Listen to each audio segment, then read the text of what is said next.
সাবধান, কলকাতায় দুদিন তাপপ্রবাহের সতর্কতা জারি করলো আবহাওয়া দপ্তর। আর এদিকে টাকফাটা গরমের মধ্যে আপনাকে এখন দিনটা কাটাতেই হবে। আপাতত এই গুমোট গরম থেকে আপনার কোনোভাবেই রেহাই মিলবে না। দক্ষিণবঙ্গের সমস্ত জেলায় অস্বস্তিকর আবহাওয়া থাকবে। বৃহস্পতিবার কলকাতার সর্বোচ্চ তাপমাত্রা থাকতে পারে 38 ডিগ্রি সেলসিয়াস, সর্বনিম্ন তাপমাত্রা থাকতে পারে 28 ডিগ্রি সেলসিয়াস। আর কাল থেকে তাপপ্রবাহ 2 মেদিনীপুর, পশ্চিম বর্ধমান, বাঁকুড়া, পুরুলিয়াতে। 5 তারিখ আরও বেশ কিছু জেলায় তাপপ্রবাহ চলবে 2 বর্ধমান, 2 মেদিনীপুর, বাঁকুড়া, ঝাড়গ্রাম, পুরুলিয়া এবং বীরভূমে। 6 তারিখ 2 বর্ধমান, 2 মেদিনীপুর, বাঁকুড়া, ঝাড়গ্রাম, পুরুলিয়া, বীরভূম এবং কলকাতা সহ 2 24 পরগনা, হাওড়া, হুগলি। 7 তারিখ দক্ষিণবঙ্গের বেশিরভাগ জেলাতেই তাপপ্রবাহ চলবে। তাপপ্রবাহের হাত থেকে রেহাই পাবে না কলকাতাও। তাপপ্রবাহের কারণ হিসেবে যেটা বলা হচ্ছে যে উত্তর পশ্চিম দিক থেকে গরম হাওয়া আমাদের রাজ্যে ঢুকছে, আর সেই কারণেই তাপপ্রবাহের কারণ হিসেবে সেটাই মনে করা হচ্ছে। তবে শনিবার থেকে দক্ষিণবঙ্গের জেলাগুলিতে বিক্ষিপ্তভাবে হালকা বৃষ্টি হতে পারে। রবিবার পর্যন্ত এদিকে বৃষ্টি চলতে পারে। শনিবার পুরুলিয়া, দক্ষিণ 24 পরগনা, পূর্ব মেদিনীপুর, ঝাড়গ্রাম এবং পশ্চিম মেদিনীপুর, বাঁকুড়া, পশ্চিম বর্ধমানে বজ্রবিদ্যুৎ সহ বৃষ্টি হতে পারে। রবিবার দক্ষিণ 24 পরগনা, পূর্ব মেদিনীপুর, পুরুলিয়া, ঝাড়গ্রাম, পশ্চিম মেদিনীপুর, বাঁকুড়া এবং পশ্চিম বর্ধমানে তাপপ্রবাহের মতো পরিস্থিতি তৈরি হতে চলেছে। বাকি জেলাতেও তাপমাত্রা বাড়বে।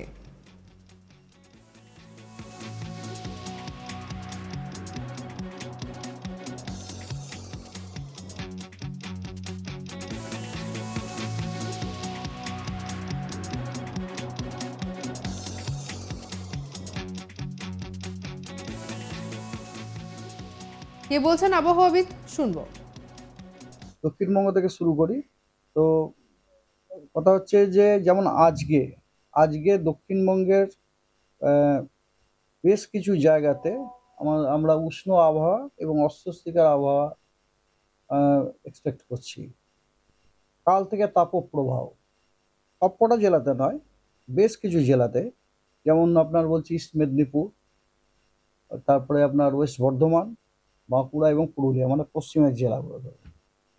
এবং তারপরে ওটা স্প্রেড করছে। দেখুন থার্ড ডেতে আপনার তাপপ্রবাহতে আপনার আরও বেশ কিছু জেলা জুড়ে গেল। যেমন ধরুন 2টো মেদিনীপুরি, 2টো বর্ধমান, বাঁকুড়া, পুরুলিয়া, ঝাড়গ্রাম ঢুকে গেল এবং বীরভূমও ঢুকে গেল। এটা হয়ে গেল আপনার third day, means 5th April.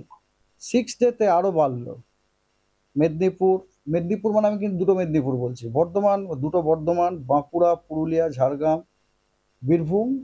More important is 2টো 24 পরগনা। আমরা পশ্চিমের পেতে অভ্যস্ত, ওটা কিন্তু এখন 2টো 24 পরগনা ঢুকে গেল। That means Calcutta is also included, Hooghly, হাওড়াও ইনক্লুডেড। কলকাতাতেও তাপপ্রবাহ সম্ভাবনা আছে। সেটা কবে বললাম আপনাকে? 6th এপ্রিলে। এবং 7 তারিখে অনেকগুলো জেলাতে, মেদিনীপুর, বাঁকুড়া, পুরুলিয়া, ঝাড়গ্রাম, বর্ধমান, 2টো 24 পরগনা, এগুলো সমস্ত জায়গাতে আপনার তাপপ্রবাহ। যখন আমি 2টো 24 মানে যখন আমি সাউথ 24 পরগনা বলছি, মানে ওখানে Kolkata, Hooghly, Howrah, they are also included. তার মানে কলকাতাতে আমরা mainly let us talk more generically, that is দক্ষিণ 24 পরগনাতে, এটাতে কিন্তু আমরা রাদার 24 পরগনা ডিস্ট্রিক্ট, ওটা কিন্তু আমরা 6-7 দুদিনই কিন্তু তাপপ্রবাহ পেতে পারি।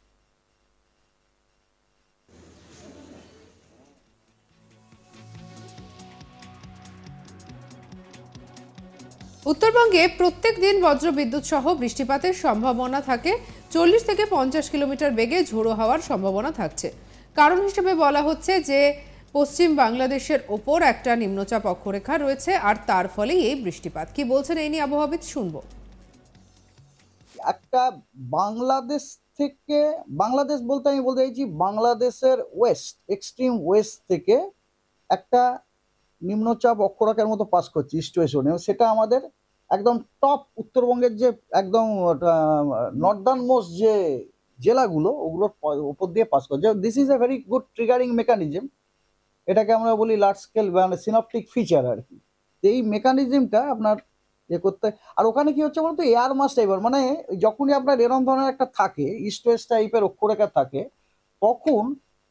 তখন ওই এলাকাতে না দুটো ভিন্ন জাতের এয়ার আছে। একটা আসছে আপনার এই দিক থেকে যাচ্ছে, তার একরকম ক্যারেক্টার, আর একটা আসছে আপনার এদিক থেকে আসছে, তার একটা ক্যারেক্টার।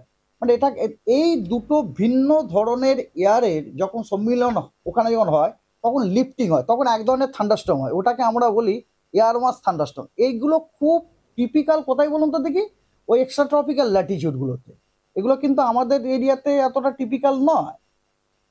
হ্যাঁ, মানে এটা tropical latitude is not very, হ্যাঁ হয় না তা না, অনেক সময় আপনার এই সময় একটুখানি পেনিনসুলার ইন্ডিয়ার দিকে হয় আর পেনিনসুলার ইন্ডিয়ার দিকে। অবশ্য ব্রহ্মপুত্র ভ্যালিতে হয়, ওটা ব্রহ্মপুত্র ভ্যালিতে এই ধরনের জিনিস হয় আর কি। মানে একটা দুরকম ভিন্ন রকম, দুটো ভিন্ন ফিজিক্যাল ক্যারেক্টারে এয়ার মাস যখন এক জায়গাতে আসে, তখন আপনার এটাকে আমরা বলি উইন্ড ডিসকন্টিনিউটি টাইপের থিংও বলি অনেক সময়। হ্যাঁ, কিন্তু it is not wind discontinuity, it is a just অক্ষরেখা, নিম্নচাপ অক্ষরেখার মতো। বাংলাদেশ মানে এক্সট্রিম না, হ্যাঁ, ওয়েস্ট থেকে west Bangladesh, I should say north west Bangladesh থেকে north west northern part of the north Bengal cross করে বেরিয়ে যাচ্ছে আর কি। বেশি দূর না, মানে বিহার পর্যন্ত হয়তো গেছে, খুব বেশি হলে। এটার প্রভাবে আমাদের নর্থ বেঙ্গলে আমরা এই মানে ওই থান্ডারস্টর্ম, বৃষ্টির নেচারটা কিন্তু সব ওই থান্ডারস্টর্ম জাতীয়, থান্ডারস্টর্ম উইথ লাইটনিং, ঝোড়ো হাওয়া, 30-40, কখনো 40-50 অলসো।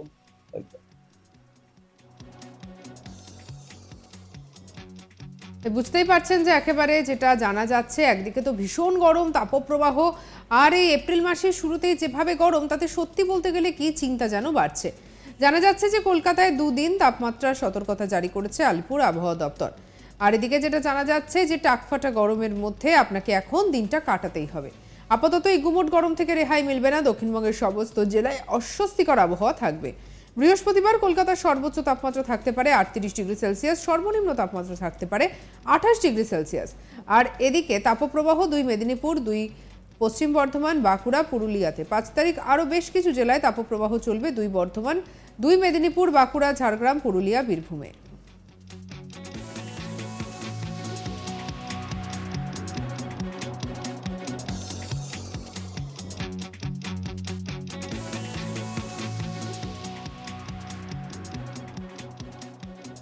6 তারিখ থেকে বর্ধমান, 2 মেদিনীপুর, বাঁকুড়া, পুরুলিয়া, কলকাতায় জারি করা হয়েছে তাপপ্রবাহের সতর্কতা। আর এদিকে 7 তারিখ দক্ষিণবঙ্গের বেশিরভাগ জেলাতেই তাপপ্রবাহ চলবে। তাপপ্রবাহের হাত থেকে রেহাই পাবে না কলকাতাও তাপপ্রবাহের কারণে। যেটা জানা যাচ্ছে যে কারণ হিসেবে বলা হচ্ছে উত্তর পশ্চিম দিক থেকে গরম হাওয়া আমাদের রাজ্যে ঢুকছে, সেই কারণে তাপপ্রবাহের কারণ হিসেবেই মনে করা হচ্ছে। তবে শনিবার থেকে দক্ষিণবঙ্গের জেলাগুলিতে বিক্ষিপ্তভাবে হালকা বৃষ্টি হতে পারে।